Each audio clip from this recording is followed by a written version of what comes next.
ওরা কি গান দিতে যাচ্ছিলি তুই বল? বিয়ে নিয়ে শোলাটা এই যে টোপর দাঁড়া তৈরি হয় সোলার, কিন্তু এটার যা ভার সেটা বহন করা খুব মুশকিল। আমার মতে কারোরই অনুষ্ঠান করে বিয়ে করা উচিত না।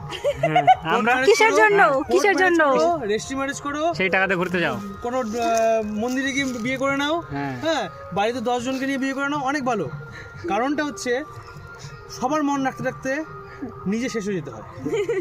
সুতরাং বিয়ে করো কিন্তু অনুষ্ঠান করে না। মা আমাদের বর আর কিছু বলতে যাবে নিজের ম্যারিড লাইফ, ব্যাচেলার লাইফ থেকে ম্যারিড লাইফে ঢুকছে, সেই ব্যাপারে কি বলবে বল?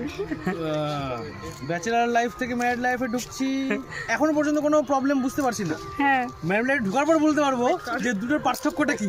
ঠিক আছে, এখনো পর্যন্ত যে সিচুয়েশন আছে সেটা যদি চলতে থাকে তাহলে আমি খুশি থাকবো। কিন্তু আমার দিদি আজকে কেবল বললো, এই দেখা দিদিকে দেখা, হ্যাঁ দিদিকে দেখা, পরিবর্তনশীল, কারণ পরিবর্তন হয়ে গেলে আমার কিছু করার থাকবে না। এই যে মেন দিদি পালাচ্ছে।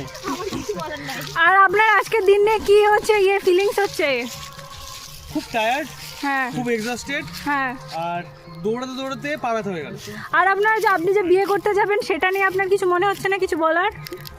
আপাতত অন্য চিন্তাতে মাথা ঢুকে আছে, সবার চাপ নিতে হচ্ছে।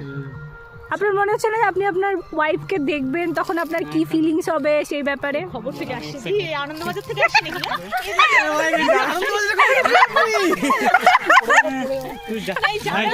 জার্নালিজম করা যাবে না, বন্ধ কর। চলো।